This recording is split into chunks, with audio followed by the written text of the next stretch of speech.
Morning. You would turn with me to Mark chapter 4. Mark number ಸುವಾರ್ತೆ 4ನೇ ಅಧ್ಯಾಯಕ್ಕೆ ನಾವು ಅಧ್ಯಯನವನ್ನು ಮುಂದುವರಿಸೋಣ. We come to the 4th chapter. We said last time that Mark chapter 4 is one of two passages that are teaching passages. ಕಳೆದ ಬಾರಿ ನಾವು mark number ಸುವಾರ್ತೆ 4ನೇ ಅಧ್ಯಾಯದ ಕುರಿತಾಗಿ ನಾವು ನೋಡ್ತಾ ಬಂದೆವು. ದೇವರ ವಾಕ್ಯದಲ್ಲಿ ಇರುವಂತಹ ಎರಡು ಸಂಗತಿಗಳಲ್ಲಿ ಅತ್ಯಂತ ವಿಭಿನ್ನವಾದಂತಹ ಒಂದು ಬೋಧನೆಯನ್ನು ತಿಳಿಸುತ್ತದೆ ಎಂಬುದಾಗಿ. Jesus takes time in Mark chapter 4 to teach on parables. ಅಲ್ಲಿ ಮಾರ್ಕ್ ನಂಬರ ಸುವಾರ್ತೆಯಲ್ಲಿ ಸಾಮ್ಯಗಳ ಮುಖಾಂತರವಾಗಿ ಅಲ್ಲಿ ಯೇಸು ಕ್ರಿಸ್ತನು ಅಲ್ಲಿ ಉಪದೇಶ ಮಾಡುವಂತಹ ಸಂಗತಿಯನ್ನು ಅಲ್ಲಿ ನೋಡಿದೆವು. And then later in Mark 13 he takes time to do the Olivet discourse. ಮತ್ತು ಅದಾದ ನಂತರ 13ನೇ ಅಧ್ಯಾಯಕ್ಕೆ ಬಂದ್ರೆ ಅಲ್ಲಿ ಪರ್ವತದ ಪ್ರಸಂಗದ ಕುರಿತಾದಂತಹ ಒಂದು ಸಂಗತಿಯನ್ನು ನಾವು ಅಲ್ಲಿ ಓದುವಂತರಾಗಿದ್ದೇವೆ. Teach on eschatology.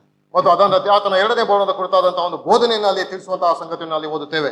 Now we've seen that there's a reason for Jesus teaching parables. ಸಾಮ್ಯಗಳ ಮುಖಾಂತರವಾಗಿ ಆತನು ಅಲ್ಲಿ ಬೋಧನೆ ಮಾಡಲಿಕ್ಕೆ ಅದು ಒಂದು ಕಾರಣವಿತ್ತು. ಆ ಒಂದು ಕಾರಣವನ್ನು ಏನೆಂಬುದಾಗಿ ನಾವು ನೋಡಿದೆವು. And the reason is because they've rejected him. The Pharisees have rejected him. His own family has said that he's crazy, and the crowds have rejected him. ಅಲ್ಲಿರುವಂತಹ ಜನಸಮೂಹ ಆತನ ತಿರಸ್ಕಾರ ಮಾಡಿತ್ತು. ಆತನ ಸ್ವಂತ ಕುಟುಂಬ ಆತನಿಗೆ ಹುಚ್ಚು ಹಿಡಿದಿದೆ ಎಂಬುದಾಗಿ ಹೇಳಿತ್ತು. ಅಷ್ಟು ಮಾತ್ರವಲ್ಲ, ಅಲ್ಲಿ ಪರಿಸಾಯರು ಸಹ ಆತನ ಸಂಪೂರ್ಣವಾಗಿ ತಿರಸ್ಕಾರ ಮಾಡಿದಂತಹ ಒಂದು ಸಮಯ ಅದಾಗಿತ್ತು.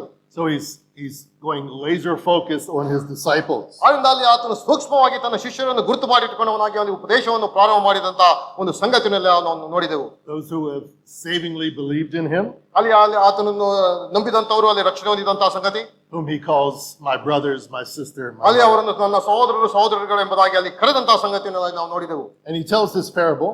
ಮತ್ತು ಈ ಒಂದು ಸಾಮ್ಯವನ್ನು ಆತನು ಹೇಳಿದನು. And we see in chapter 4 verse 13. ಅಲ್ಲಿ 4ನೇ ಅಧ್ಯಾಯ 13ನೇ ವಚನದಲ್ಲಿ ಆ ಸಾಮ್ಯದ ಕುರಿತಾಗಿ ಅಲ್ಲಿ ಓದ್ತೇವೆ.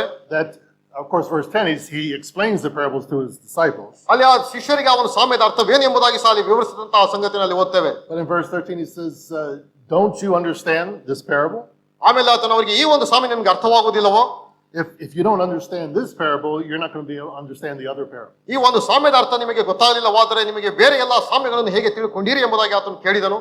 And that's where we came to last time. ಕಳೆದ ಬಾರಿ ನಾವು ಆ ಒಂದು ಸಂಗತಿಯ ಪ್ರಸ್ತಾಪದಲ್ಲಿ ನಾವು ನಿಲ್ಲಿಸಿದೆವು. So let's take the time to read verses 1 through 20. ಆ ಮೊದಲನೇ ಅಧ್ಯಾಯ 20ನೇ ವಚನ ತನಕ ನಾವು ಓದಿಕೊಳ್ಳೋಣ. We did this last time just to kind of get the overall context, and we'll do it one more time the next time we're together. ಅಲ್ಲಿ ನಾವು ಮತ್ತೊಂದು ಅವರ ಒಂದು ಕಾಂಟೆಕ್ಸ್ಟ್ ಅನ್ನ ಒಂದು ಹಿನ್ನೆಲೆ ಏನೆಂಬಂತಹ ಸಂಗತಿಯನ್ನು ನೋಡೋಣ. ಮೊದಲನೇ ಅಧ್ಯಾಯ 20ನೇ ವಚನ ತನಕ ನಾವು ಪುನಃ ಅದನ್ನು ಓದಿಕೊಳ್ಳೋಣ. ಆತನು ತಿರುಗಿ ಸಮುದ್ರದ ದಡದಲ್ಲಿ ಉಪದೇಶ ಮಾಡುತ್ತಿದ್ದನು. ಬಹುಜನರು ಆತನ ಬಳಿಗೆ ಕೂಡಿ ಬಂದದ್ದರಿಂದ ಆತನು ಸಮುದ್ರದಿಂದ ದೋಣಿ ಹತ್ತಿ ಕೂತುಕೊಂಡನು. ಆ ಜನರೆಲ್ಲರೂ ಸಮುದ್ರದ ಹತ್ತಿರ ನೆಲದ ಮೇಲೆ ಇದ್ದರು. ಆಗ ಆತನು ಅವರಿಗೆ ಸಾಮ್ಯ ರೂಪವಾಗಿ ಅನೇಕ ಸಂಗತಿಗಳನ್ನು ಉಪದೇಶ ಮಾಡಿದನು. ಆ ಉಪದೇಶದಲ್ಲಿ ಅವರಿಗೆ ಹೇಳಿದ್ದೇನೆಂದರೆ, ಕೇಳಿರಿ, ಬಿತ್ತುವವನು ಬಿತ್ತುವುದಕ್ಕೆ ಹೊರಟನು. ಬಿತ್ತುವಾಗ ಕೆಲವು ಬೀಜ ದಾರಿಯ ಮೊಗದಲ್ಲಿ ಬಿದ್ದವು, ಹಕ್ಕಿಗಳು ಬಂದು ಅವುಗಳನ್ನು ತಿಂದು ಬಿಟ್ಟವು. ಬೇರೆ ಕೆಲವು ಬೀಜ ಬಹಳ ಮಣ್ಣಿಲ್ಲದೆ ಬಂಡೆಯ ನೆಲದಲ್ಲಿ ಬಿದ್ದವು. ಅಲ್ಲಿ ಮಣ್ಣು ತೆಳಗಿದ್ದರಿಂದ ಅವು ಬೇಗ ಮೊಳೆತವು, ಆದರೆ ಬಿಸಿಲೇರಿದಾಗ ಬಾಡಿ ಬೆರಿದ ಕಾರಣ ಒಣಗಿ ಹೋದವು. ಮತ್ತೆ ಕೆಲವು ಬೀಜ ಮುಳ್ಳು ಗಿಡಗಳಲ್ಲಿ ಬಿದ್ದವು. ಮುಳ್ಳು ಗಿಡಗಳು ಬೆಳೆದು ಅವುಗಳನ್ನು ಅಡಗಿಸಿ ಬಿಟ್ಟದ್ರಿಂದ ಅವು ಫಲ ಕೊಡಲಿಲ್ಲ. ಇನ್ನು ಕೆಲವು ಬೀಜ ಒಳ್ಳೆಯ ನೆಲದಲ್ಲಿ ಬಿದ್ದು ಹುಟ್ಟಿ ಬೆಳೆಯುತ್ತಾ ಒಂದು 30ರಷ್ಟು, ಒಂದು 60ರಷ್ಟು, ಒಂದು 100ರಷ್ಟು ಫಲವನ್ನು ಕೊಟ್ಟವು ಎಂದು ಹೇಳಿ, ಕೇಳುವುದಕ್ಕೆ ಕಿವಿಡವನ್ನು ಕೇಳಲಿ ಅಂದನು. ಆತನು ಒಬ್ಬನೇ ಇದ್ದಾಗ ಆತನ ಹತ್ತಿರ ಇದ್ದವರು 12 ಮಂದಿ ಶಿಷ್ಯರು ಕೂಡ ಆ ಸಾಮ್ಯಗಳ ವಿಷಯದಲ್ಲಿ ಆತನನ್ನು ಕೇಳಿದರು. ಆತನು ಅವರಿಗೆ, ದೇವರ ರಾಜ್ಯದ ಗುಟ್ಟು ನಿಮಗೆ ಕೊಟ್ಟಿದೆ. ಹೊರಗಿನವರಿಗೆ ಎಲ್ಲವೂ ಸಾಮ್ಯದ ಮರೆಯಲ್ಲಿವೆ.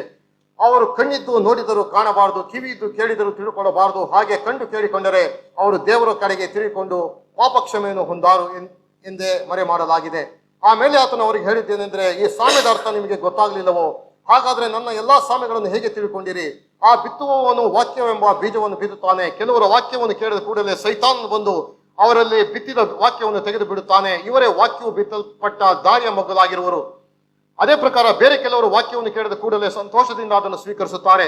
ತಮಗೆ ಬೇರೆ ಇಲ್ಲದ ಕಾರಣ ಇವರು ಸ್ವಲ್ಪ ಕಾಲ ಮಾತ್ರವೇ ಇದ್ದು ಬಳಿಕ ವಾಕ್ಯದ ನಿಮಿತ್ತವಾಗಿ ಸಂಕಟವಾಗಲಿ ಹಿಂಸೆಯಾಗಲಿ ಬಂದರೆ ಬೇಗ ಎಡವಿ ಬಿಡುತ್ತಾರೆ. ಇವರೇ ಬೀಜ ಬಿದ್ದ ಬಂಡೆಯ ನೆಲವಾಗಿರುವರು. ಇನ್ನು ಕೆಲವರು ವಾಕ್ಯವನ್ನು ಕೇಳಿದಾಗ್ಯೂ ಪ್ರಪಂಚದ ಚಿಂತೆಗಳು, ಐಶ್ವರ್ಯದಿಂದ ಉಂಟಾಗುವ ಮೋಸವು, ಇತರ ವಿಷಯಗಳ ಮೇಲನ ಆಶೆಗಳು ಒಳಗೆ ಸೇರಿ ಆ ವಾಕ್ಯವನ್ನು ಅಡಗಿಸಿ ಬಿಡುವುದರಿಂದ ಫಲವನ್ನು ಕೊಡದೆ ಇರುತ್ತಾರೆ. ಇವರೇ ಮುಳ್ಳು ಗಿಡಗಳಲ್ಲಿ ಬೀಜ ಬಿದ್ದ ನೆಲವಾಗಿರುವರು. ಮತ್ತೆ ಕೆಲವರು ವಾಕ್ಯವನ್ನು ಕೇಳಿ ಕೈಕೊಂಡು 30ರಷ್ಟು, 60ರಷ್ಟಾಗಲಿ, 100ರಷ್ಟಾಗಲಿ ಫಲವನ್ನು ಕೊಡುತ್ತಾರೆ. ಇವರೇ ಬೀಜ ಬಿದ್ದ ಒಳ್ಳೆಯ ನೆಲವಾಗಿರುವರು ಅಂದನು.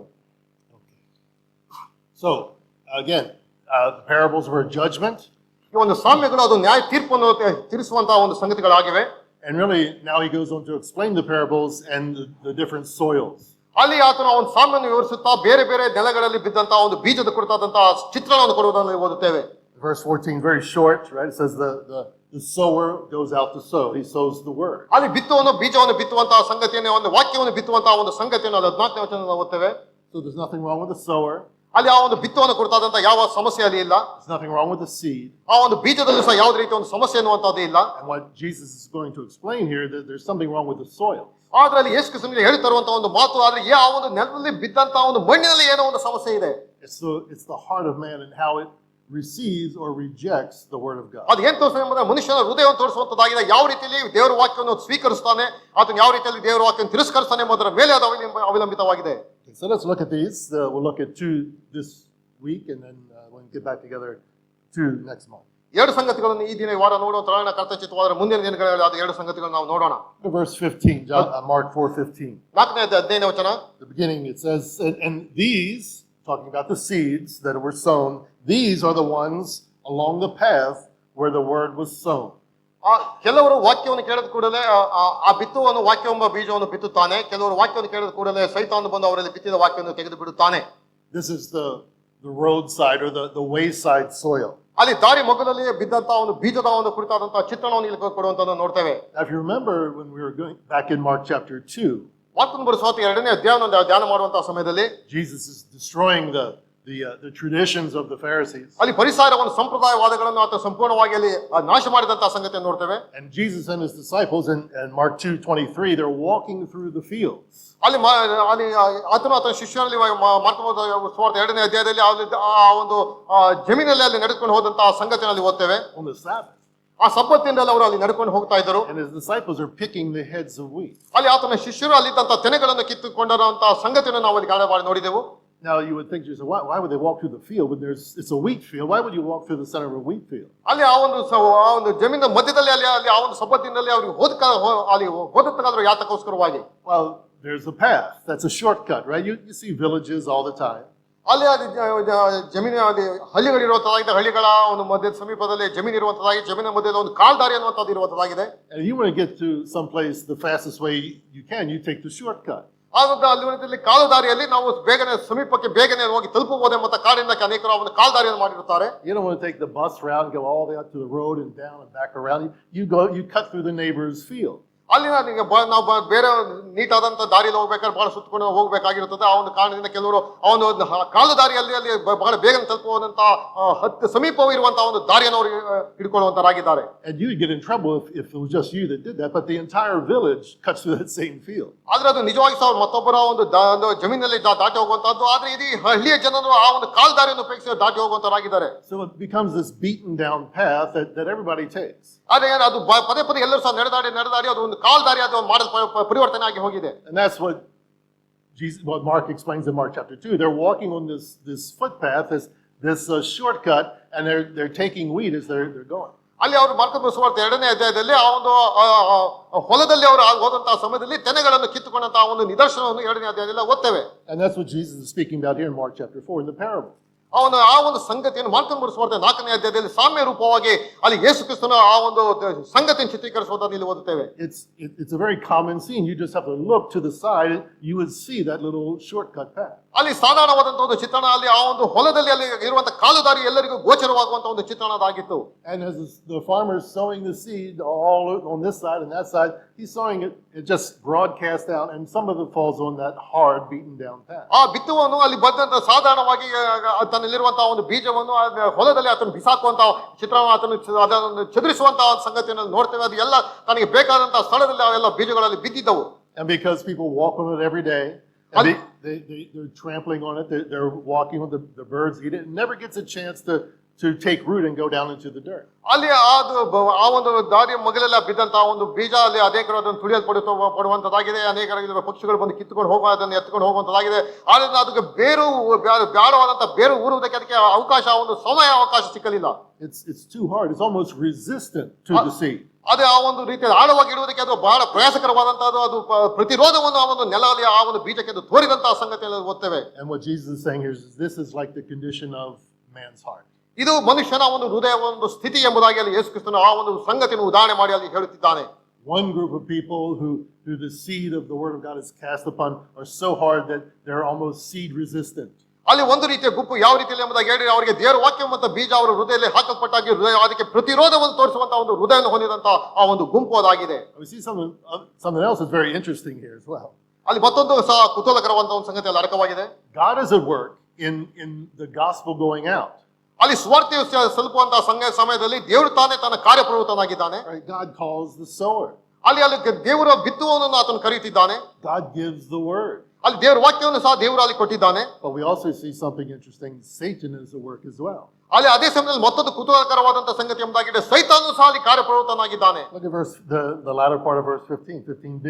ಅಲ್ಲಿ 15ನೇ ವಚನದ ಒಂದು ಮತ್ತೊಂದು ಕಡೆ ಭಾಗದಲ್ಲಿ, and when they hear those who are the beaten down path kind of person, when they hear, Satan immediately comes, takes away the word that was sown in them. ಕೆಲವರು ವಾಕ್ಯವನ್ನು ಕೇಳಿದ ಕೂಡಲೇ ಸೈತಾನನು ಬಂದು ಅವರಲ್ಲಿ ಬಿತ್ತಿದ ವಾಕ್ಯವನ್ನು ತೆಗೆದು ಬಿಡುತ್ತಾನೆ. One of the synoptics, I think it's Matthew, says it was sown in their hearts. ಅಲ್ಲಿ ಮತ್ತಾಯನ ಸುವಾರ್ತೆಗೆ ಬಂದ್ರೆ ಆ ಒಂದು ಬೀಜ ಅವರ ಹೃದಯದಲ್ಲಿ ಅದು ಬಿತ್ತಲ್ಪಟ್ಟಿದೆ ಎಂಬುದಾಗಿ ಆತನು ಬರೆಯುವಂತನಾಗಿದ್ದಾನೆ.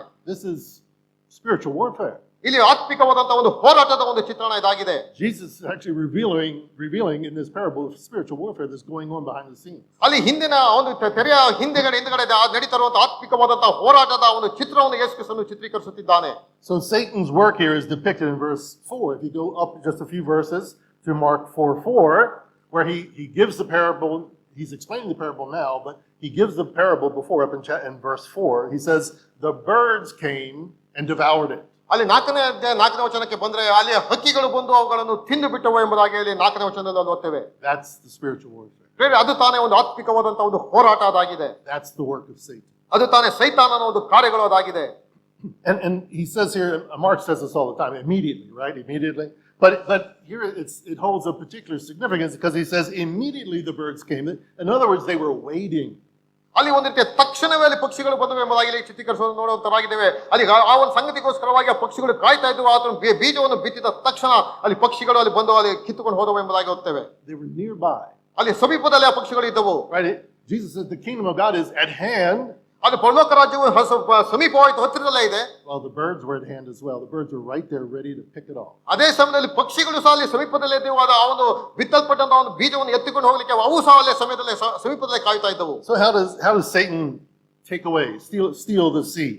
ಹೇಗೆ ತಾನೇ ಸೈತಾನನು ಬಿತ್ತಲ್ಪಟ್ಟಂತಹ ಬೀಜವನ್ನು ಆತನು ತೆಗೆದುಕೊಂಡು ಕಿತ್ತುಕೊಂಡು ಹೋಗುವಂತನಾಗಿದ್ದಾನೆ? Well, we have 3 synoptic gospels, right? As they all fit together, they all give a little bit different phraseology and interpretation. But it really all means the same thing. We get the full picture if we put them all together. ನಾವು ಬೇರೆ ಸುವಾರ್ತೆಗಳಲ್ಲಿ ಮತ್ತಾಯ, mark ಮತ್ತು ಲೂಕನ ಸುವಾರ್ತೆ synaptic gospel ಅಲ್ಲಿ ಓದುವಾಗ ಆ ಒಂದು ಚಿತ್ರಗಳನ್ನೇ ಒಂದು ಸ್ವಲ್ಪ ವ್ಯತ್ಯಾಸಗಳಿದ್ದಾಗ ಸಹ ಸಂಪೂರ್ಣವಾದಂತಹ ಆ ಒಂದು ಬಿತ್ತುವನ್ನ ಚಿತ್ರಣವನ್ನು ತೋರಿಸುವಂತದ್ದಾಗಿದೆ. So let's look at the other 2 synoptics. We look at Luke chapter 8. ಲೂಕನ ಸುವಾರ್ತೆ 8ನೇ ಅಧ್ಯಾಯಕ್ಕೆ ತಿರುಗಿಸಿದ್ರೆ, Luke chapter 8 verse 5. ಲೂಕನ ಸುವಾರ್ತೆ 8ನೇ ಅಧ್ಯಾಯ 5ನೇ ವಚನ. A sower went out to sow. That's the same, right? The sower went out to sow, and as he sowed, some fell upon the path. That's the same thing that Mark says, and was trampled underfoot, and the birds of the air came and ate it, devoured it. ಬಿತ್ತುವನು ಬೀಜವನ್ನು ಬಿತ್ತುವುದಕ್ಕೆ ಹೊರಟನು. ಅವನು ಬಿತ್ತುವಾಗ ಕೆಲವು ಬೀಜ ದಾರಿಯ ಮೊಗ್ಗುಲಲ್ಲಿ ಬಿದ್ದು ತುಳಿಯಲ್ಪಟ್ಟವು. ಆಕಾಶದಲ್ಲಿ ಹಾರಾಡುವ ಹಕ್ಕಿಗಳು ಅವುಗಳನ್ನು ತಿಂದು ಬಿಟ್ಟವು ಎಂಬುದಾಗಿ ಓದ್ತೇವೆ. You see the difference? ಅಲ್ಲಿ ಇರುವಂತಹ ವ್ಯತ್ಯಾಸವನ್ನು ಗಮನಿಸಿ. Luke adds it was trampled underfoot. ಅಲ್ಲಿ ಅವರ ಜನರ ಒಂದು ತುಳಿತಕ್ಕೆ ಒಳಗಾಗಲ್ಪಟ್ಟಿತು ಎಂಬುದಾಗಿ ಮಾತನ್ನು ಚಿತ್ರೀಕರಿಸಿದನು. That phrase means to treat with disdain. ಒಂದು ರೀತಿಯಲ್ಲಿ ಅಸಹ್ಯಕರವಾಗಿ ವರ್ತಿಸುವಂತಹದ್ದು, ಆಲಸ್ಯ ಮನೋಭಾವದಿಂದ ಅದನ್ನು ವರ್ತಿಸುವ ವರ್ತನೆಯನ್ನು ತೋರಿಸುವಂತದ್ದಾಗಿದೆ. So the first way that Satan is able to snatch the seed away is by causing people to treat the word of God with irreverence. ಒಂದು ರೀತಿಯಲ್ಲಿ ಯಾವ ರೀತಿಯ ದೇವರ ವಾಕ್ಯಕ್ಕೆ ಅಗೌರವವನ್ನು ತೋರಿಸುವಂತಹ ರೀತಿಯಲ್ಲಿ ವರ್ತಿಸುವ ಹಾಗೆ ಸೈತಾನನು ಮಾಡುವಂತಹ ಒಂದು ಕಾರ್ಯದಲ್ಲಿ ನೋಡುವಂತರಾಗಿದ್ದೇವೆ. You hear it all the time, right, on YouTube or whatever. The Bible was changed. ಇಲ್ಲ, ನಾವು ಪ್ರಾಯಶಃ ಯೂಟ್ಯೂಬ್ ನಲ್ಲಿ ಎಲ್ಲ ಸಂಗತಿಗಳು ನೋಡುವಾಗ ದೇವರ ವಾಕ್ಯ ಸಂಪೂರ್ಣವಾಗಿ ಬದಲಾವಣೆ ಮಾಡುವಂತಹ ಸಂಗತಿಯನ್ನು ಅಲ್ಲಿ ನೋಡ್ತೇವೆ. You can't trust it because people wrote it 200 years after Christ even. It wasn't written by his disciples. ಅಲ್ಲಿ ಆ ಶಿಷ್ಯಗಳು ಅದನ್ನು ಬರಲಿಲ್ಲ. ಯೇಸು ಕ್ರಿಸ್ತನು ಆದ್ಮೇಲೆ ಸುಮಾರು 200 ವರ್ಷಗಳ ನಂತರ ದೇವರ ವಾಕ್ಯ ಬರೆಯಲ್ಪಟ್ಟಿತು. There's so many different interpretations. Which one do you believe? ಅಲ್ಲಿ ಅನೇಕ ಇಂಟರ್ಪ್ರಿಟೇಷನ್ಸ್ ಗಳು ಇದೆ. ಅದನ್ನು ಹೇಗೆ ತಾನೇ ನಾವು ನಂಬಲಿಕ್ಕೆ ಸಾಧ್ಯ ಎಂಬುದಾಗಿ ಹೇಳುವುದನ್ನು ಕೇಳಿದ್ದೇವೆ. You see, they just treat it with irreverence. ಒಂದು ರೀತಿಯಲ್ಲಿ ಯಾವ ರೀತಿ ಗೌರವವಿಲ್ಲದೆ ದೇವರ ವಾಕ್ಯಕ್ಕೆ ಯಾವ ರೀತಿ ಗೌರವವಿಲ್ಲದೆ ನಡ್ಕೊಳ್ಳುವಂತಹ ಸಂಗತಿಯನ್ನು ಅಲ್ಲಿ ನೋಡ್ತೇವೆ. Let's look at how they treated it around the same time that Jesus was living. Look at Hebrews chapter 10. ಇಬ್ರಿಯರ ಪುಸ್ತಕ 10ನೇ ಅಧ್ಯಾಯಕ್ಕೆ ಬಂದ್ರೆ ಯೇಸು ಕ್ರಿಸ್ತನು ಇದ್ದಂತಹ ಸಮಯದಲ್ಲಿ ಯಾವ ರೀತಿಯಲ್ಲಿ ದೇವರ ವಾಕ್ಯಕ್ಕೆ ಗೌರವವನ್ನು ತೋರಿಸಿದ್ರೆ ಎಂಬ ಸಂಗತಿಯನ್ನು ನೋಡ್ತೇವೆ. ಇಬ್ರಿಯರ ಪುಸ್ತಕ 10ನೇ ಅಧ್ಯಾಯ. This is the way they treated the gospel.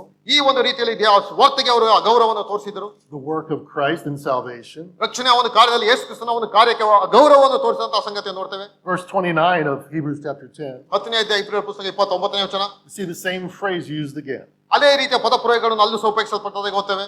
How much more punishment do you think will be deserved by the one who has trampled underfoot the Son of God and has profaned the blood of the covenant by which he was sanctified and has outraged the Spirit of grace? ಯಾವನು ದೇವಕುಮಾರನನ್ನು ತುಳಿದು ಒಡಂಬಡಿಕೆಯನ್ನು ಸ್ಥಿರಪಡಿಸಿದಂತಹ ತನ್ನನ್ನು ಪವಿತ್ರ ಮಾಡಿದಂತಹ ರಕ್ತವನ್ನು ಅಶುದ್ಧಂತೆ ನೆನೆಸಿ ದೇವರ ಕೃಪಾವಾಗಿರುವ ಆತ್ಮನನ್ನು ತಿರಸ್ಕಾರ ಮಾಡಿದ್ದಾನೋ ಅವನು ಇನ್ನೂ ಎಷ್ಟೋ ಕ್ರೂರವಾದ ದಂಡನೆಗೆ ಪಾತ್ರನಾಗಬೇಕೆಂಬುದನ್ನು ಯೋಚಿಸಿರಿ. That is a blistering condemnation. ಒಂದು ರೀತಿಯ ಅತ್ಯಂತ ಘೋರವಾದಂತಹ ಒಂದು ನ್ಯಾಯ ತೀರ್ಪು ಬಂದಂತಹ ಸಂಗತಿಯನ್ನು ಓದ್ತೇವೆ. As the same phrase that's used in Luke as well. ಲೂಕನ ಸ್ವಾರ್ಥದಲ್ಲಿ ಸಹ ಅದೇ ರೀತಿಯ ಒಂದು ರೀತಿಯ ಬಲಯುತವಾದಂತಹ ಒಂದು ಪದಪ್ರಯೋಗಗಳು ಉಪಯೋಗಿಸಲ್ಪಟ್ಟதாக ಓದ್ತೇವೆ. It's trampled underfoot. It's treated with disdain. It's treated irreverently. ಒಂದು ರೀತಿಯಲ್ಲಿ ಆ ಕಾಲುಗಳಿಂದ ತುಳಿಯಲ್ಪಟ್ಟಂತಹ ಯಾವುದೇ ರೀತಿಯ ಗೌರವದಿಂದ ಆ ದೇವರ ವಾಕ್ಯವನ್ನು ನಡೆಸಿಕೊಂಡಂತಹ ಸ್ಥಿತಿಯಲ್ಲಿ ಓದ್ತೇವೆ. Let's look at another way. The second way, Satan takes away the seed. ಯಾವ ರೀತಿಯಲ್ಲಿ ಸೈತಾನ ಬೀಜವನ್ನು ಕಿತ್ತುಕೊಂಡು ಹೋಗ್ತಾನೆ ಮತ್ತು ಎರಡನೇ ಒಂದು ಸಂಗತಿಯನ್ನು ನಾವು ಗಮನಿಸ್ರಿ. Through distraction. ಒಂದು ರೀತಿಯಲ್ಲಿ ನಮಗೆ ಗಮನವನ್ನು ಬೇರೆ ಕಡೆ ಹರಿಸುವುದರ ಮುಖಾಂತರವಾಗಿ.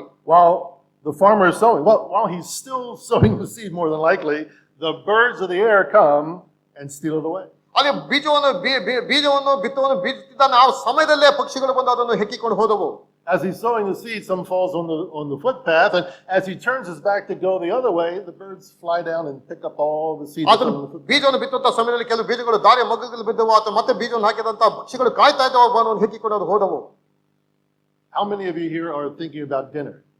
ಪ್ರಾಯಶಃ ನಿಮ್ಮಲ್ಲಿ ಇರುವ ಎಷ್ಟು ಜನರಿಗೆ ಮಧ್ಯಾಹ್ನದ ಊಟನಿಗೆ ಆಲೋಚನೆ ಮಾಡ್ತಾ ಇದ್ದೀರಿ? How many of you are thinking about the exam you had last week or the exam you have to have next week? ಅಲ್ಲಿ ಪ್ರಾಯಶಃ ಹಿಂದಿನ ಮುಡಿದೋದಂತ ಎಕ್ಸಾಮ್ ಮುಂದೆ ಬರುವಂತ ಎಕ್ಸಾಮ್ ಕುರಿತಾಗಿ ಆಲೋಚನೆ ಮಾಡ್ತಾ ಇದ್ದೀರಿ. It's distraction. ಒಂದು ರೀತಿಯಲ್ಲಿ ನಮ್ಮ ಒಂದು ಗಮನ ಬೇರೆ ಕಡೆ ಹರಿಯುವಂತಹದ್ದು.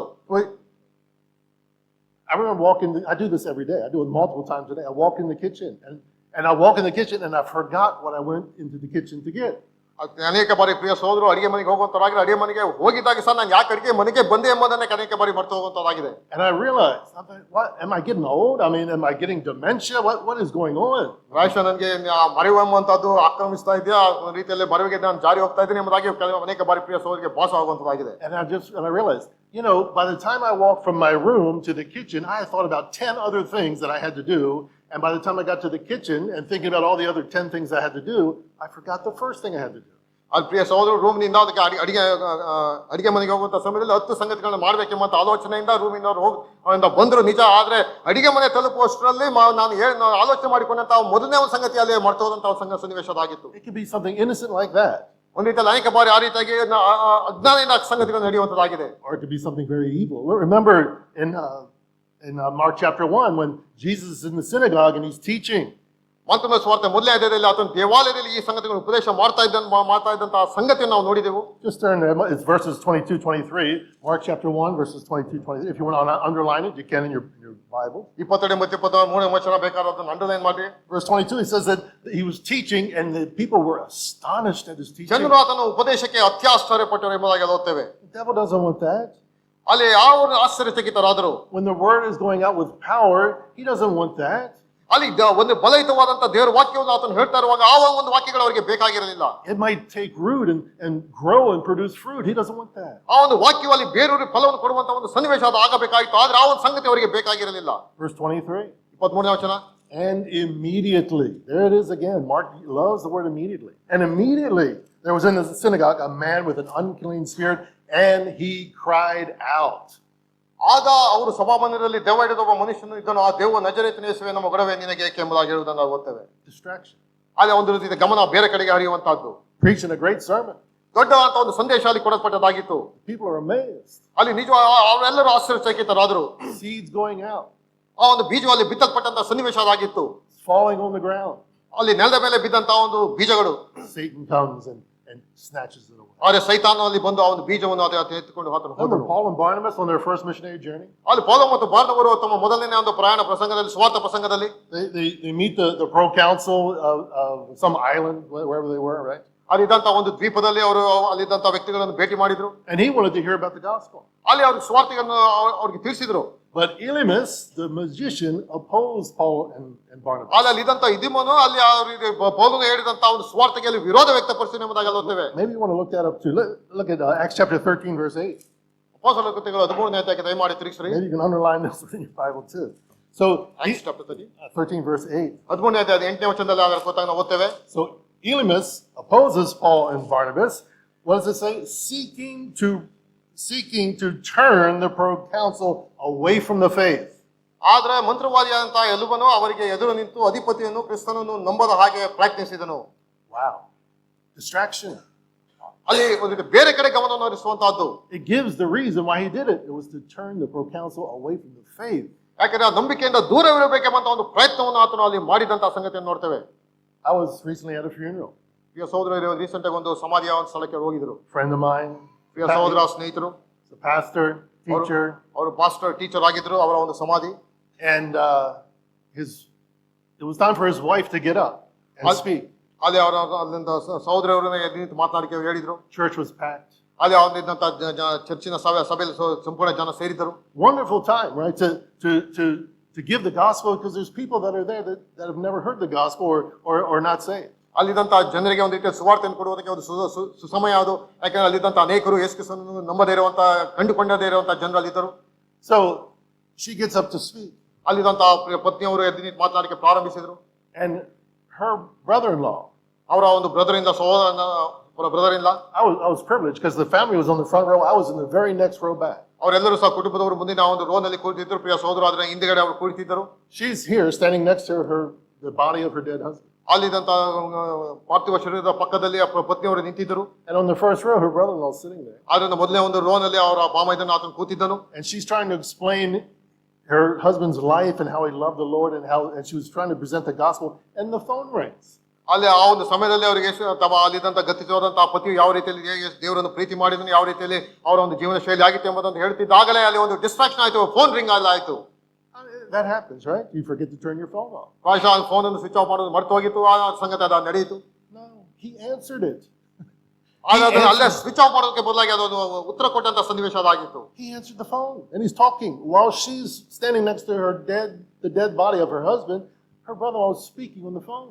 ಅಲ್ಲಿ ಅವರು ಪಾರ್ಥಿವ ಶರೀರ ಸಮಯದಲ್ಲಿ ಸುವಾರ್ತೆ ಪತಿಯವರು ಯಾವ ರೀತಿಯಲ್ಲಿ ಕಾರ್ಯವನ್ನು ಮಾಡಿದ್ರು, ತಮ್ಮ ಜೀವನ ಶೈಲಿ ಎಂಬುದಾಗಿ ಹೇಳ್ತಿರುವಾಗ ಫೋನ್ ಬಂದಿತ್ತು. ಆದ್ರೆ ಅಲ್ಲಿ ಆ ಕುಟುಂಬದವರು ಆ ಫೋನ್ ಆನ್ಸರ್ ಮಾಡ್ತಾ ಇದ್ದಂತಹ ಸಂಗತಿ ದುಃಖಕರವಾದ ಸಂಗತಿ ಅದಾಗಿದೆ. I mean, that's bad. But then he turns and he gives the phone back in the next row back where his daughter was sitting.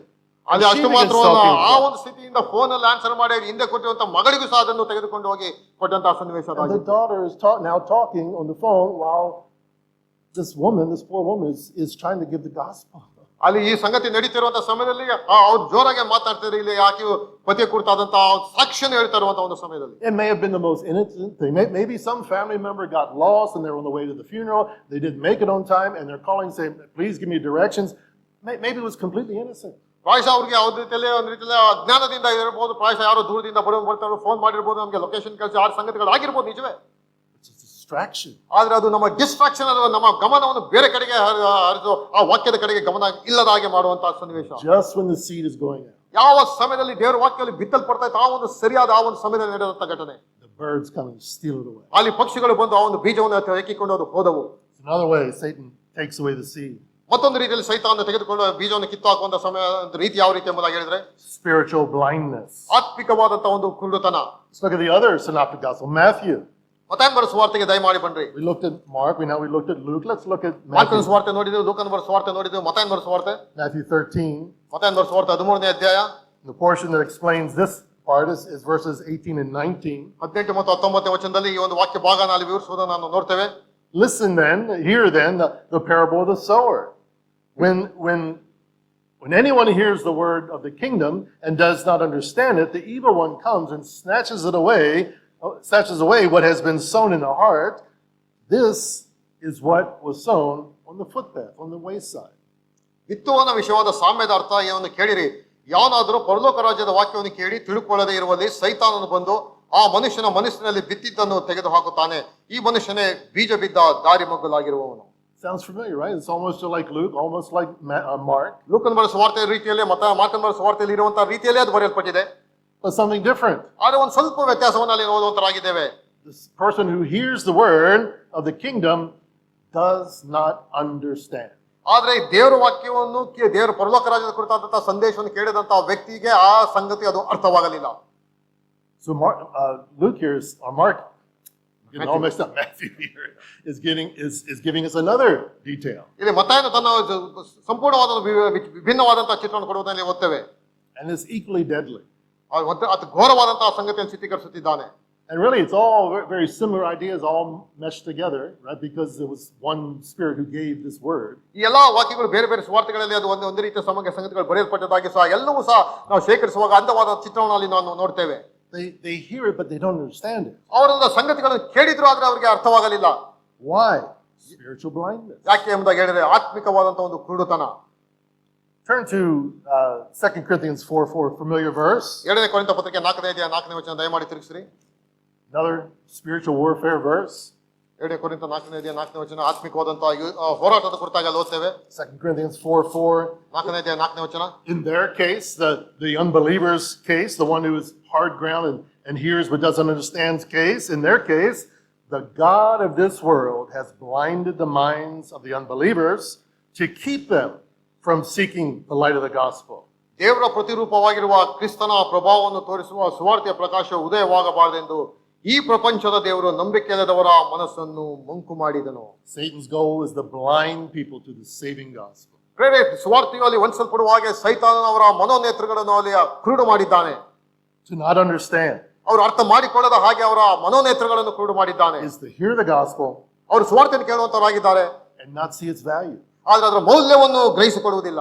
To not realize the urgency of receiving the gospel. ಅಲ್ಲಿ ಸುವಾರ್ತೆಯನ್ನು ಸ್ವೀಕರಿಸುವಂತಹ ಆ ಒಂದು ಕಾತುರತೆಯನ್ನು ಸ್ವಲ್ಪ ಗಮನಿಸಿರಿ. By responding to it in repentance. ಅಲ್ಲಿ ಪಶ್ಚಾತ್ತಾಪದಿಂದ ಅದಕ್ಕೆ ಪ್ರತಿಕ್ರಿಯಿಸುವಂತಹ ಒಂದು ಸ್ವಭಾವದಾಗಬೇಕು. Just quickly, I mean, we got to get moving, but Mark chapter 1.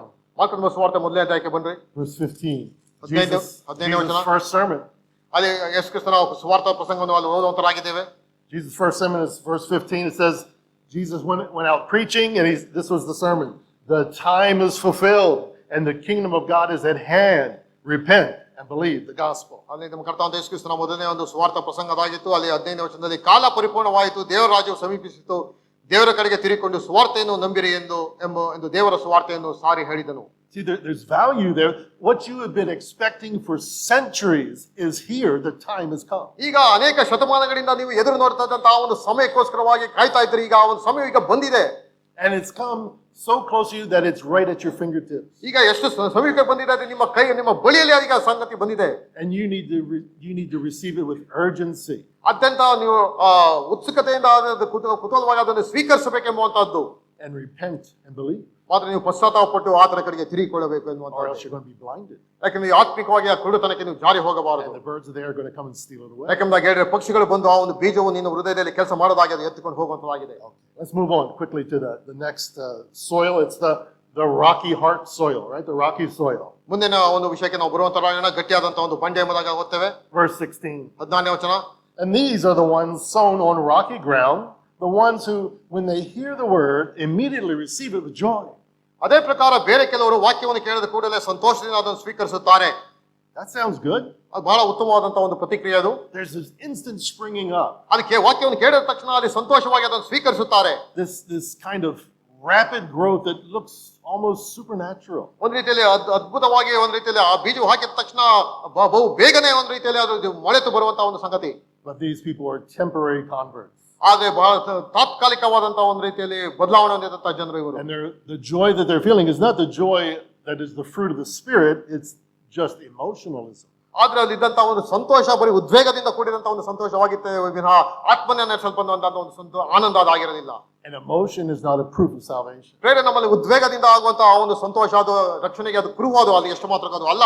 And Jesus proves it by verse 17, the very next verse. ಆ ಮುಂದಿನ ವಚನದಲ್ಲಿ ಯೇಸು ಕ್ರಿಸ್ತನ ಅದೊಂದು ಸಾಬೀತುಪಡಿಸುವಂತಹ ಸಂಗತಿ ನೋಡುವಂತರಾಗಿ 17ನೇ ವಚನದಲ್ಲಿ They receive it with joy, they receive it with emotion, they don't receive it with their heart. Look at the next verse. ಅವರು ಸಂತೋಷಭರಿತವಾಗಿ ಉದ್ವೇಗದಿಂದ ಅದನ್ನು ಸ್ವೀಕಾರ ಮಾಡಿ ಹೃದಯಪೂರ್ವಕವಾಗಿ ಆ ಒಂದು ವಾಕ್ಯವನ್ನು ಅವರು ಸ್ವೀಕರಿಸಲಿಲ್ಲ.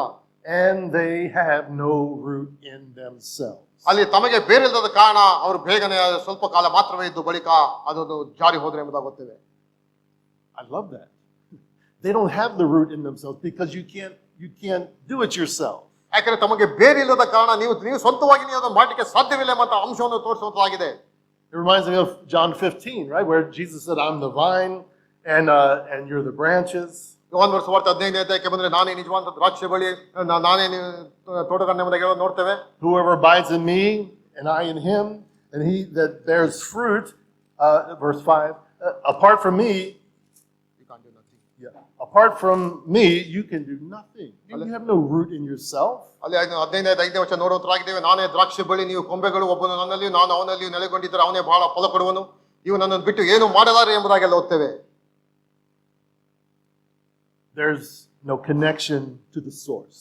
ಅಲ್ಲಿ ಮೂಲವಾದಂತಹ ಒಂದು ಸಂಗತಿಗೆ ಅದು ಯಾವ ರೀತಿಯ ಸಂಪರ್ಕ ಇಲ್ಲದೆ ಇರುವಂತಹ ಒಂದು ಸಂಗತಿಯನ್ನು ನಾವು ನೋಡ್ತೇವೆ. See, the vine is the source and the branch is connected to the source. ಅಲ್ಲಿ ನಾನೇ ನಿಜವಾದಂತಹ ದ್ರಾಕ್ಷಿ ಬಳ್ಳಿ ಎಂಬುದಾಗಿ ಹೇಳಿದಂತಹ ಅದೇ ಮೂಲವಾದಂತಹ ಒಂದು ಸಂಗತಿ, ಅದಕ್ಕೆ ನಾವು ಅದನ್ನು ಹೊರತುಪಡಿಸಿದಂತಹ ಸಂಗತಿಯನ್ನು ಇಲ್ಲಿ ನಾವು ನೋಡುವಂತರಾಗಿದ್ದೇವೆ. These are shallow responders. ಒಂದು ರೀತಿಯಲ್ಲಿ ಮೇಲ್ಪದರದ ಒಂದು ಪ್ರತಿಕ್ರಿಯೆ ಕೊಡುವಂತಹ ಜನ. The soil of their heart has not been broken up. They're not contrite. ಅಲ್ಲಿ ಅವರ ಹೃದಯದೆಂಬಂತ ಆ ಒಂದು ಮಣ್ಣು ಅದು ಮುರಿಯಲ್ಪಡದೇ ಇರುವಂತಹ ಒಂದು ಹೃದಯದಾಗಿದೆ. The God's plow has not plowed their heart. ದೇವರ ಒಂದು ನೇಗಿಲು ಅದನ್ನು ನೇಗಿಸಲಿಕ್ಕೆ ಪ್ರಯತ್ನ ಮಾಡಿದ ಒಂದು ಹೃದಯವನ್ನು. There's no genuine repentance. ಅಲ್ಲಿ ನಿಜವಾದಂತಹ ಒಂದು ಪಶ್ಚಾತ್ತಾಪ ಎನ್ನುವಂತದ್ದು ಆ ಒಂದು ಹೃದಯದಲ್ಲಿ ಆಗಲಿಲ್ಲ. Since they're not humble and contrite in spirit, the seed can't take root. There's no root in themselves. ಅಲ್ಲಿ ದೀನತೆ ಒಂದು ರೀತಿಯ ಪಶ್ಚಾತ್ತಾಪ ಎನ್ನುವಂಥದ್ದಿಲ್ಲ. ಆದ್ರಿಂದ ಆ ಒಂದು ಹೃದಯದಲ್ಲಿ ಎಷ್ಟು ಮಾತ್ರಕ್ಕೂ ಬೇರೂರ್ಲಿಕ್ಕೆ ಅದು ಸಾಧ್ಯವಾಗದಂತಹ ಒಂದು ಸನ್ನಿವೇಶ ಅಲ್ಲಿ ಏರ್ಪಟ್ಟಿತ್ತು. And it's interesting because the first soil, you could tell, okay, they're just not saved. ಅಲ್ಲಿ ಮೊದಲೇ ಆ ಒಂದು ಮಣ್ಣಿನಲ್ಲಿ ಖಂಡಿತವಾಗಿ ಅವರು ರಕ್ಷಣೆ ಹೊಂದದೇ ಇರುವಂತಹ ಸ್ಥಿತಿಯನ್ನು ನಾವು ನೋಡ್ತೇವೆ. But this soil is a little different, right? You look at the next portion of verse 17. 17ನೇ ವಚನದ ಕಡೆ ಭಾಗ ಗಮನಿಸ್ರಿ. They have no root in themselves, but they endure for a while. ಅವರು ತಮಗೆ ಬೇರಿಲ್ಲದ ಕಾರಣ ಸ್ವಲ್ಪ ಕಾಲ ಮಾತ್ರವೇ ಇದ್ದು ಎಂಬುದಾಗಿ ಓದ್ತೇವೆ. ಸ್ವಲ್ಪ ಕಾಲ ಮಾತ್ರ ಇದ್ರು. Luke says they believe for a while. ಅಲ್ಲಿ ಲೂಕನ ಸುವಾರ್ತೆಗೆ ಬಂದ್ರೆ ಸ್ವಲ್ಪ ಕಾಲ ಮಾತ್ರ ನಂಬಿದ್ರು. And Matthew says the same thing. They endure for a while. ಅಲ್ಲಿ ಏನು ಸ್ವಲ್ಪ ಕಾಲ ಅದನ್ನು ಅನುಭವಿಸಿದ್ರೆ ಎಂಬುದಾಗಿ ಮತ್ತೆ ಸುವಾರ್ತೆಯನ್ನು ಓದ್ತೇವೆ. So endurance it implies some kind of a commitment, right? ಒಂದು ರೀತಿಯಲ್ಲಿ ಸಹಿಸಿಕೊಂಡ್ರು ಆ ಒಂದು ಬದ್ಧತೆ ಒಂದು ಸ್ವಲ್ಪ ಕಾಲ ಮಾತ್ರ ಬದ್ಧತೆ ಎನ್ನುವಂಥದ್ದು ಅವ್ರ ಬಳಿ ಇತ್ತು ಅಷ್ಟೇ. Maybe they show up at the Bible studies. ಅಲ್ಲಿ ಪ್ರಾಯಶಃ ಅವರು ಬೈಬಲ್ ಸ್ಟಡಿಗೆ ಬರಬಹುದು. Maybe they come to all the prayer meetings. ಪ್ರಾಯಶಃ ಎಲ್ಲ ಪ್ರೇಯರ್ ಮೀಟಿಂಗ್ ಅವರು ಬರಬಹುದು. Maybe they've been baptized. ಪ್ರಾಯಶಃ ದೀಕ್ಷಾ ಸ್ನಾನವನ್ನು ಸಹ ಪಡ್ಕೊಂಡಿರಬಹುದು. Maybe they even partake of the Lord's table. ಪ್ರಾಯಶಃ ಕರ್ತನ ಮೇಜಿನಲ್ಲಿ ಸಹ ಅವರು ಭಾಗಿ ಆಗಬಹುದು. They're serving in the church.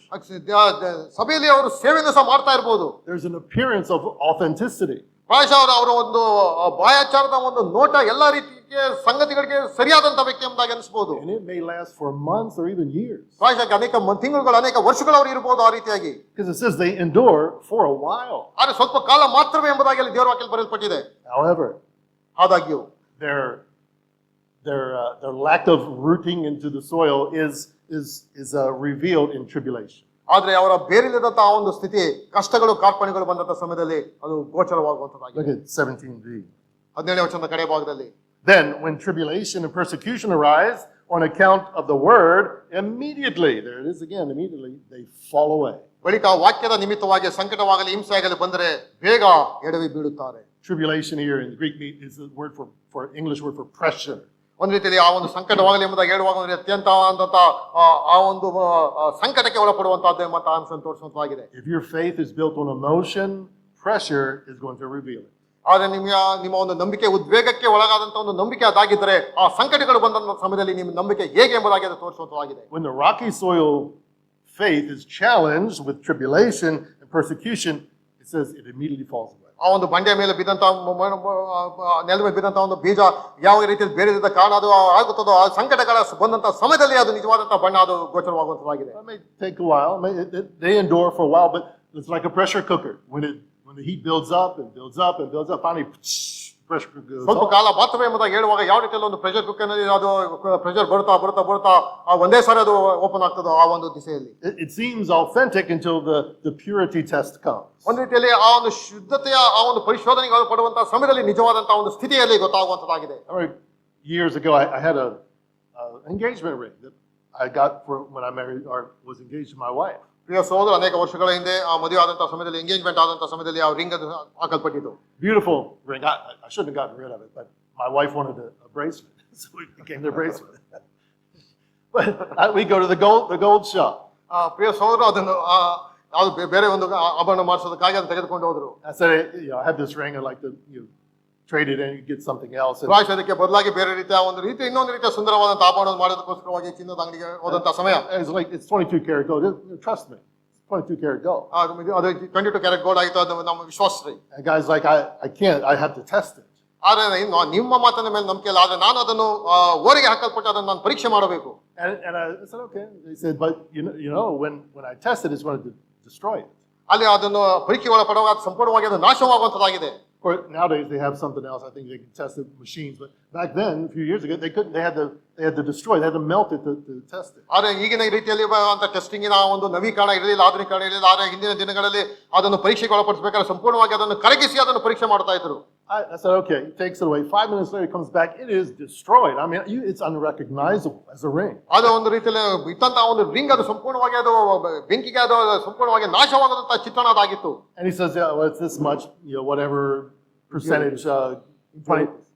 It was, impurities. It looked awful. ಒಂದು ರೀತಿಯಲ್ಲಿ ಅದಕ್ಕೆ ಸೇರಿಸಲ್ಪಡಂತಹ ಅದೇ ಬೇರೆ ಬೇರೆ ಲೋಹಗಳು ಅದೆಲ್ಲವೂ ಸಹ ಒಂದು ರೀತಿಯಲ್ಲಿ ನೋಡಲಿಕ್ಕಾಗದಂತಹ ಒಂದು ಸ್ಥಿತಿ ಅದಾಗಿತ್ತು. But in order to take that ring, it had to be destroyed. To make it into something else, it had to be destroyed first. ಆದ್ರೆ ನಾವೊಂದು ಆಭರಣ ಈಗ ಅದನ್ನು ಪರೀಕ್ಷೆಗೆ ಒಳಪಡಬೇಕಾದ್ರೆ ಸಂಪೂರ್ಣವಾಗಿ ಅದು ಬೆಂಕಿಗೆ ಹಾಕಿ ಓರೆಗೆ ಹಾಕಿ ಸಂಪೂರ್ಣವಾಗಿ ನಾಶ ಮಾಡಪಡಬೇಕು. It had to be tested first. ಸಂಪೂರ್ಣವಾಗಿ ಅದು ಶೋಧನೆಗೆ ಅದು ಓರೆಗೆ ಹಚ್ಚಲ್ಪಡಬೇಕಾಗಿತ್ತು. And God wants to shape you and mold you into the image of His Son, and He has to destroy all that bad stuff. He has to take the rocks out of your heart first. ಪ್ರೇರೆ ನಮ್ಮಲ್ಲಿರುವಂತಹ ಒಂದು ಕಠಿಣವಾದಂತಹ ಎಲ್ಲಾ ಸಂಗತಿಗಳನ್ನು ಆತನ ಮಗನ ಸಾರೂಪ್ಯಕ್ಕೆ ನಮ್ಮನ್ನು ತರುವುದಕ್ಕೋಸ್ಕರವಾಗಿ ಸಂಪೂರ್ಣವಾಗಿ ನಮ್ಮ ಆ ಒಂದು ಚಿತ್ರವನ್ನು ಆತನ ನಾಶ ಮಾಡಬೇಕು. And let's go back to Luke chapter 8. ಲೂಕನ ಸುವಾರ್ತೆ 8ನೇ ಅಧ್ಯಾಯಕ್ಕೆ ಮತ್ತೆ ಹಿಂತಿರುಗಿ He ಬಂದರೆ gives us something a little bit different. ಲೂಕನ ಸುವಾರ್ತೆ 8ನೇ ಅಧ್ಯಾಯ. I think Mark and Matthew say persecution and tribulation. ಅಲ್ಲಿ ಮಾರ್ಕನ ಮತ್ತು ಮತ್ತಾಯನ ಸುವಾರ್ತೆಯಲ್ಲಿ ಹಿಂಸೆಗಳು ಸಂಕಟಗಳು ಎಂಬುದಾಗಿ ಅವರು ಬರೆಯಲ್ಪಟ್ಟಿದೆ. Verse 13, Luke 8:13. 8ನೇ ಅಧ್ಯಾಯ 13ನೇ ವಚನ. The one on the rocks are those that who they hear the word, receive it with joy, but these have no roots. See, that all sounds very familiar. They believe for a while, and in the time of testing, fall away. ಕೆಲವರು ವಾಕ್ಯವನ್ನು ಕೇಳಿದ್ದಾಗಲೇ ಅದನ್ನು ಸಂತೋಷದಿಂದ ಅಂಗೀಕರಿಸುತ್ತಾರೆ. ಅವರಿಗೆ ಬೇರೆ ಇಲ್ಲದ ಕಾರಣ ಸ್ವಲ್ಪ ಕಾಲ ಮಾತ್ರವೇ ನಂಬಿಕೊಂಡಿದ್ದು ಶೋಧನೆಯ ಕಾಲದಲ್ಲಿ ಬಿದ್ದು ಹೋಗುತ್ತಾರೆ. ಇವರೇ ಬಂಡೆಯ ನೆಲವಾಗಿರುವರು. See, Luke adds time of testing, ಅಲ್ಲಿ ಲೂಕನು ಆ ಪರಿಶೋಧನೆಯ ಆ ಒಂದು ಸಮಯದಲ್ಲಿ ಸೇರಿಸುವುದನ್ನು ನಾವು ನೋಡ್ತೇವೆ. which would be like an umbrella phrase for tribulation and persecution. ಒಂದು ರೀತಿಯಲ್ಲಿ ಅಂಬ್ರೆಲಾ ಫ್ರೇಸ್ ಉಪಾಧಿಯಲ್ಲಿ ಯಾವುದು ಸಂಕಟಗಳು ಉಪದ್ರವಗಳು ಆ ಒಂದು ಸಂಗತಿಯನ್ನು ಇಲ್ಲಿ ಸೇರಿಸುವುದನ್ನು ನಾವು ನೋಡ್ತೇವೆ. Also notice Jesus uses the analogy of the sun. When he describes persecution and tribulation in the parable, he says the sun comes out. Look at Mark chapter 4, verse 5. ಮಾರ್ಕನ ಸುವಾರ್ತೆ 4ನೇ ಅಧ್ಯಾಯ 5ನೇ ವಚನಕ್ಕೆ ಬಂದ್ರೆ ನಾವು ಅಲ್ಲಿ ಈ ಒಂದು ಹೋಲಿಕೆಯನ್ನು ಮಾಡುವಂತಹ ಸಮಯದಲ್ಲಿ ಮಗನ ಒಂದು ಚಿತ್ರವನ್ನು ತರುವಂತಹ ಸಂಗತಿಯನ್ನು ನಾವು ನೋಡ್ತೇವೆ. While teaching this parable, Jesus says when in verse 5, when the sun rose, it was scorched. The seed that rose quickly, it was scorched, and since it had no root, it withered away. ಇಲ್ಲಿ ಕೆಲವು ಬೀಜ ಬಹಳ ಮಣ್ಣಿಲ್ಲದ ಬಂಡೆ ನೆಲದ ಮೇಲೆ ಬಿದ್ದವು. ಅಲ್ಲಿ ಮಣ್ಣು ತೆಳ್ಳಗಿದ್ದರಿಂದ ಬಹು ಬೇಗನೆ ಮೊಳೆತು. ಆದ್ರೆ ಬಿಸಿಲೇರಿದಾಗ ಬಾಡಿ ಬೇರೆದ ಕಾರಣ ಒಣಗಿ ಹೋದವು ಎಂಬುದಾಗಿ ನೋಡ್ತೇವೆ. Isn't it interesting that the same sun that brought about some 30, some 60, some 100-fold growth in some of the soil brings about death in the other soil? ಯಾವ ಬಿಸಿಲು 30ರಷ್ಟು 60ರಷ್ಟು 100ರಷ್ಟು ಫಲವನ್ನು ತಂದಿತೋ ಅದೇ ಒಂದು ಬಿಸಿಲು ಈಗ ಸಂಪೂರ್ಣವಾಗಿ ನಾಶನಕ್ಕೆ ಗುರಿ ಮಾಡಿದಂತಹ ಸಂಗತಿಯನ್ನು ನಾವು ನೋಡ್ತೇವೆ. So the scorching of the sun was the testing. ಆ ಒಂದು ಬಿಸಿಲಿನ ಒಂದು ಬೇಗ ಅದು ಪರಿಶೋಧನೆಯ ಒಂದು ಚಿತ್ರಣವನ್ನು ತೋರಿಸುವಂತಾಗಿದೆ. And in that testing, that scorching, some of the scorching brought about growth, and some of the scorching brought about withering and falling away. ಕೆಲವು ಆ ಒಂದು ಬಿಸಿಲಿನ ಆ ಒಂದು ಬೇಗಿನ ಶೋಧನೆಗೆ ಒಳಗಾದಾಗ ಕೆಲವು ಬಹಳ ಫಲವನ್ನು ಕೊಟ್ಟವು, ಕೆಲವು ಒಣಗೆಯಲ್ಲಿ ನಾಶವಾಗಿ ಹೋದವು. I think it's Luke. If you go back up to Luke chapter 8, verse 6, if you it says that because in the time of testing, it withered away.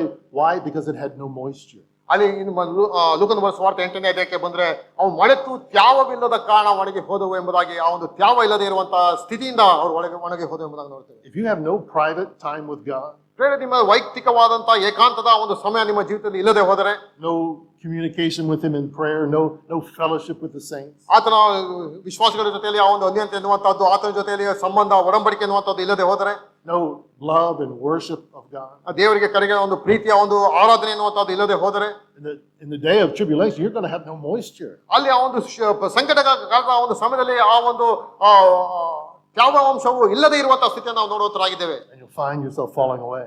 ಆಗ ಮತ್ತೆ ಅವರು ಬಿದ್ದು ಹೋಗುವಂತಹ ಸ್ಥಿತಿಯನ್ನು ನಾವು So just quickly ನೋಡುವಂತರಾಗಿದ್ದೇವೆ. in closing, what is God's intention with testing? ಬೇರೆ ಈ ಒಂದು ಶೋಧನೆಗೆ ಹೊರಪಡಿಸುವಂತಹ ವಿಷಯದಲ್ಲಿ ದೇವರ ಒಂದು ಉದ್ದೇಶವಾದರೂ ಏನು? Luke talks about in time of testing. ಆ ಒಂದು ಶೋಧನೆಯ ಪರಿಶೋಧನೆಯ ಸಮಯದಲ್ಲಿ ಎಂಬುದಾಗಿ ಲೂಕನು ಹೇಳುವಂತನಾಗಿದ್ದಾನೆ. Well, we've seen, right? It brings about growth. ಅದು ನಮಗೆ ಒಂದು ಫಲವನ್ನು ಕೊಡುವಂತಹ ಸ್ಥಿತಿಯನ್ನು ನಾವು ನೋಡ್ತೇವೆ. But let's look at what God's intention is in testing. God's intention first in tribulation and persecution is to plow the rocky soil. Remember last time we talked about that? God taking His divine plow through your heart and breaking up the hard soil and exposing the rocks and the roots in your heart. ಮತ್ತು ದೇವರ ಆ ಒಂದು ಪರಿಶೋಧನೆ ಉದ್ದೇಶ ಏನೆಂಬುದಾಗಿ ಹೇಳಿದ್ರೆ, ಆತನ ನೇಗಿಲೆಂಬಂತ ಆ ಒಂದು ಸಂಗತಿಯನ್ನು ನಮ್ಮ ಹೃದಯಕ್ಕೆ ಹಾಕಿ ಅಲ್ಲಿರುವಂತಹ ಗಟ್ಟಿಯಾದಂತಹ ಕಲ್ಲುಗಳು, ಅದರಂತಹ ಕಸವನ್ನು, ಬೇರೊಂದು ಎಲ್ಲವೂ ಸಹ ಬೇರ್ಪಡಿಸೋದಕ್ಕೋಸ್ಕರವಾಗಿ ನಮ್ಮ ಹೃದಯಕ್ಕೆ ತನ್ನ ನೇಗಿಲನ್ನು ಹಾಕುವಂತಹ ಒಂದು ಚಿತ್ರವನ್ನು ತೋರಿಸುವಂತಾಗಿದೆ. And as it exposes that, you have the choice, right, to take the rocks and the roots and cast them out of your heart, or cover them back over and pretend that they're not there. ಆದ್ರೆ ಅನೇಕ ಬಾರಿ ನಾವು ಹೃದಯದಲ್ಲಿ ಇರುವಂತಹ ಒಂದು ಕಲ್ಲಾದಂತಹ ಸಂಗತಿಗಳು, ಕಲ್ಮಶವಾದಂತಹ ಸಂಗತಿಗಳನ್ನು ನಾವು ತೆಗೆದು ಹಾಕದೆ ಅದಲ್ಲೇ ನಾವು ಮುಚ್ಚಿ ಹಾಗೆ ನಾವು ಮುಂದುವರಿತರಾಗಿದ್ದೇವೆ. So one intention is that plowing and ridding your heart of the rocks. ಅದಕ್ಕೆ ಒಂದು ಕಾರಣ ಉದ್ದೇಶ ಏನೆಂಬುದಾಗಿ ಹೇಳಿದ್ರೆ, ಆ ಒಂದು ನೇಗಿಲನ್ನು ಹಾಕಿ ನಮ್ಮ ಹೃದಯಕ್ಕೆ ಹಾಕಿ ಅದನ್ನು ಹಸನು ಮಾಡುವಂತಹದ್ದೇ ಆದ ಒಂದು ಉದ್ದೇಶ ಅದಾಗಿದೆ. Another is pruning. ಮತ್ತೊಂದು ಅದನ್ನು ಶುದ್ಧೀಕರಣದ ಒಂದು ಕಾರ್ಯಕ್ಕೆ ಒಳಪಡಿಸುವಂತಹದ್ದು. You saw that when we studied John 15. ಯೋಹಾನ ಸ್ವಾರ್ಥ 15ನೇ ಅಧ್ಯಾಯ ಧ್ಯಾನ ಮಾಡುವಂತ ಸಮಯದಲ್ಲಿ ಆ ಒಂದು ಶುದ್ಧೀಕರಣದ ವಿಷಯವಾಗಿ ನಾವು ನೋಡಿದೆವು. In verse 2, John 15:2. ಯೋಹಾನ ಸ್ವಾರ್ಥ 15ನೇ ಅಧ್ಯಾಯ 2ನೇ ವಚನ. Every branch in me that does not bear fruit is taken away. That's the rocky soil. That's the weedy soil. None of them, the hard soil. None of them produce fruit. ನನ್ನಲ್ಲಿದ್ದು ಫಲ ಕೊಡದಿರುವ ಪ್ರತಿಯೊಂದು ಕೊಂಬೆಯನ್ನು ಆತನು ತೆಗೆದು ಹಾಕುತ್ತಾನೆ. But every branch that does bear fruit, the vine dresser prunes. ಫಲ ಕೊಡುವ ಪ್ರತಿಯೊಂದು ಕೊಂಬೆಯು ಹೆಚ್ಚು ಫಲ ಕೊಡುವ ಹಾಗೆ ಅದನ್ನು ಶುದ್ಧಿ ಮಾಡುತ್ತಾನೆ. Why? ಯಾಕೆ? That it might produce more fruit. ಅದು ಹೆಚ್ಚಾದಂತಹ ಫಲ ಕೊಡಲಿ ಎಂಬಂತ ಒಂದು ಧ್ಯೇಯದಿಂದ ಅದನ್ನು ಶುದ್ಧೀಕರಿಸುತ್ತಾನೆ. That's the reason for testing. ಬೇರೆ ಆ ಒಂದು ಶೋಧನೆಗೆ ಒಳಪಡಿಸುವುದು ಎಂಬುದಾಗಿ ಹೇಳಿದರೆ ಈ ಒಂದು ಕಾರಣಕ್ಕೋಸ್ಕರವಾಗಿ. And down in verse 9 of John 15 it says that the Father is pleased in this, that you produce much fruit. ತಂದೆ ತನ್ನನ್ನು ಪ್ರೀತಿಸಿದ ಹಾಗೆ ನಾನು ನಿಮ್ಮನ್ನು ಪ್ರೀತಿಸುತ್ತೇನೆ, ನೀವು ಹೆಚ್ಚಾದ ಫಲ ಕೊಡಲಿ ಎಂಬ ಧ್ಯೇಯದಿಂದ ಈ ಕಾರ್ಯವನ್ನು ಮಾಡುತ್ತಾನೆ. And finally, he does it to refine us. ಅದನ್ನು ನಮ್ಮನ್ನು ಶುದ್ಧೀಕರಿಸೋದಕ್ಕೋಸ್ಕರವಾಗಿ ಒಂದು ಕಾರ್ಯ ಮಾಡುವಂತವನಾಗಿದ್ದಾನೆ. To purify us. ನಮ್ಮನ್ನು ಶುದ್ಧೀಕರಿಸೋದಕ್ಕೋಸ್ಕರವಾಗಿ. Just like my ring. ಯಾವ ರೀತಿಯಲ್ಲಿ ಪ್ರಿಯ ಸಹೋದರ, ರಿಂಗ್ ಅದು ಶುದ್ಧೀಕರಿಸಕ್ಕೆ ಒಳಗಾಯಿತು ಆ ರೀತಿಯಲ್ಲಿ. It had to be melted down and destroyed and purified before it could be made into something else. ಅದು ಮತ್ತೊಂದು ಕಾರ್ಯ ಆಭರಣ ಮಾಡೋದಕ್ಕೋಸ್ಕರವಾಗಿ ಸಂಪೂರ್ಣವಾಗಿ ಅದು ಬೆಂಕಿಗೆ ಹಾಕಿ ಸಂಪೂರ್ಣವಾಗಿ ನಾಶ ಮಾಡಬೇಕಾಗಿತ್ತು. Malachi 3:3. We'll finish with this. ಮಲಾಕನ ಬರೆದ ಸುವಾರ್ತೆ 3ನೇ ಅಧ್ಯಾಯ. Malachi 3:3. 3ನೇ ಅಧ್ಯಾಯ 3ನೇ ವಚನ. He, God, will sit as a refiner and purifier of silver, and He will purify the sons of Levi and refine them like gold and silver, and they will bring offerings of righteousness to the Lord. ಬೆಳ್ಳಿಯನ್ನು ಶೋಧಿಸುವ ಅಕ್ಕಸಾಲಿಗನಂತೆ ಕುಳಿತು Levi ವಂಶದವರನ್ನು ಶೋಧಿಸಿ ಬೆಳ್ಳಿ ಬಂಗಾರಗಳನ್ನು ಎಂಬಂತೆ ಶುದ್ಧೀಕರಿಸುವನು. That's why God does it. ಯಾವ ಒಂದು ಕಾರಣದಿಂದ ಕರ್ತನು ನಮ್ಮನ್ನು ಒಳಪಡಿಸ್ತಾನೆ. You might bring offerings of righteousness. ಯಾಕಂದ್ರೆ ನೀತಿ ಎಂಬಂತ ಆ ಒಂದು ಫಲವನ್ನು ನೀವು ಆತನ ಸನ್ನಿಧಿಗೆ ತೆಗೆದುಕೊಂಡು ಬರಲಿ ಎಂಬ ಧೈರ್ಯದಿಂದ ನಿಮ್ಮನ್ನು ಶುದ್ಧೀಕರಣಕ್ಕೆ ಒಳಪಡಿಸುತ್ತಾನೆ. I heard a story once of a lady who went to watch a jeweler and making jewelry. ಒಂದು ಸಾರಿ ಒಬ್ಬ ಸ್ತ್ರೀ ಆಕೆ ಒಂದು ಆಭರಣದ ಅಂಗಡಿಗೆ ಆಕೆ ತನ್ನ ಆಭರಣ ಮಾಡಿಸೋದಕ್ಕಾಗಿ ಆಕೆ ಹೋದಳು. And the jeweler had to, of course, melt down the silver and the gold. ಅಲ್ಲಿ ಆತನು ಒಬ್ಬ ಅಕ್ಕಸಾಲಿಗನು ಅಲ್ಲಿ ಬೆಳ್ಳಿ ಚಿನ್ನವನ್ನು ಆತನು ಸಂಪೂರ್ಣವಾಗಿ ಕರಗಿಸಬೇಕಾಗಿತ್ತು. And then pour it into a mold to mold it in a certain shape. ಅಲ್ಲಿದ್ದಂತ ಒಂದು ಅಚ್ಚಿಗೆ ಆತನ ಕರಗಿಸಿದಂತ ಒಂದು ಬೆಳ್ಳಿ ಮತ್ತು ಚಿನ್ನವನ್ನು ಅಲ್ಲಿ ಆ ಒಂದು ಅಚ್ಚಿಗೆ ಆತನು ಸುರಿದನು. And then had to work it later and shape and shave stuff off and sand and all that to make it into the object that they wanted to make. ಮತ್ತು ಅವರಿಗೆ ಬೇಕಾದಂತಹ ಒಂದು ಆಭರಣದ ರೀತಿಯಲ್ಲಿ ಅದನ್ನು ಆ ಒಂದು ಆಕಾರಕ್ಕೆ ತಕ್ಕಂತೆ ಅದನ್ನು ರೂಪಿಸಬೇಕಾಗಿತ್ತು. And the person thought of this verse, God will sit as a refiner, as a purifier of silver. ಇಲ್ಲಿ ದೇವರು ಆ ರೀತಿಯಾಗಿ ಬೆಳ್ಳಿಯನ್ನು ಶೋಧಿಸುವ ಅಕ್ಕಸಾಲಿಗನಂತೆ ಕುಳಿತು ಆತನು ಬೆಳ್ಳಿ ಬಂಗಾರವನ್ನು ಆತನು ಶುದ್ಧೀಕರಿಸುತ್ತಾನೆ ಎಂಬುದಾಗಿ ಇಲ್ಲಿ ಮಲಕ್ಕೆ ಅನ್ಸುತ್ತವೆ. So they asked the jeweler, is this what you do? Do you sit and watch the silver as you're heating it up?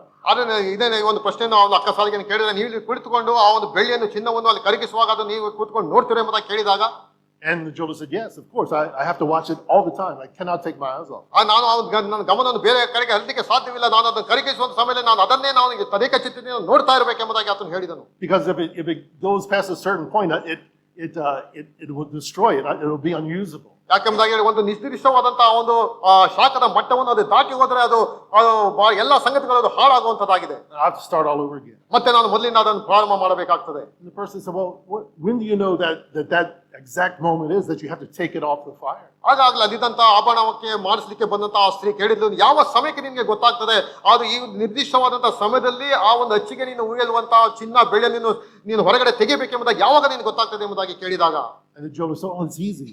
ಅದು ಬಹಳ ಸರಳವಾದಂತಹದ್ದು.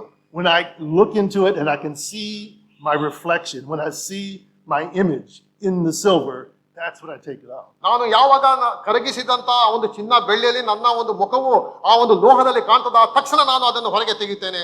ಮತ್ತೆ ಇದು ಸರಳವಾದ ಸಂಗತಿ ಎಂಬುದಾಗಿ ಆ ಅಕ್ಕಸಾಲಿಗನ್ನು ಆ ಸ್ತ್ರೀಗೆ ಆತನು ಹೇಳಿದನು. And that's what God does in suffering. ಬೇರೆ ನಮ್ಮ ಒಂದು ಹಿಂಸೆ ಸಂಕಟಗಳ ಮಧ್ಯದಲ್ಲಿ ಕರ್ತನು ಈ ಕಾರ್ಯವನ್ನು That's what ಮಾಡುವಂತದ್ದಾಗಿದೆ. he does in testing. It's what he does in purifying. ಬೇರೆ ನಮ್ಮನ್ನು ಈ ರೀತಿಯ ಶೋಧನೆಗೆ ಒಳಪಡಿಸಿ ನಮ್ಮನ್ನು ಶುದ್ಧೀಕರಣ ಕಾರ್ಯಕ್ಕೆ ಒಳಪಡಿಸುತ್ತಾನೆ. He will purify the sons of Levi. He will refine them like gold and silver. ಆತನು ಬೆಳ್ಳಿಯನ್ನು ಶೋಧಿಸುವ ಅಕ್ಕಸಾಲಿಗದಂತೆ ಕುಳಿತು ಲೇವಿ ವಂಶದವರನ್ನು ಶೋಧಿಸಿ ಬೆಳ್ಳಿ ಬಂಗಾರಗಳನ್ನು ಎಂಬಂತೆ ಶುದ್ಧೀಕರಿಸುವನು. And when he sees his image in them, when they're shaped and molded into the image of Christ, they will bring offerings of righteousness to the Lord. ಯಾವಾಗ ಆತನ ಒಂದು ರೂಪವು ಆ ಒಂದು ಅವರಲ್ಲಿ ಕಾಣಬರುತ್ತದೋ ಆಗ ಅವರು ಸದ್ಧರ್ಮಿಗಳಾಗಿ ಯೆಹೋವನಿಗೆ ನೈವೇದ್ಯಗಳನ್ನು ತಂದೊಪ್ಪಿಸುವರು. May he see his image in us ಬೇರೆ ಆ ರೀತಿಯಾಗಿ ಕರ್ತನು ನಮಗೆ ಮಾಡಿ as he purifies us. ನಮ್ಮನ್ನು ಶುದ್ಧೀಕರಣ ಕಾರ್ಯಕ್ಕೆ ಒಳಪಡಿಸುವಾಗ ಈ ಸಂಗತಿಗಳಲ್ಲಿ ನಡೆಯುತ್ತೆ. Let's close in prayer. Father, we thank you for your word. We thank you that as you explained this parable to your disciples and said it was so critical that even today, 2,000 years later, we can look at this parable and receive from it something to edify and exhort us. We pray that you would do your work in us, do your work in our hearts, plow our hearts, prune us that we might produce more fruit, purify us that you might see your image in us. In Jesus' name. Amen.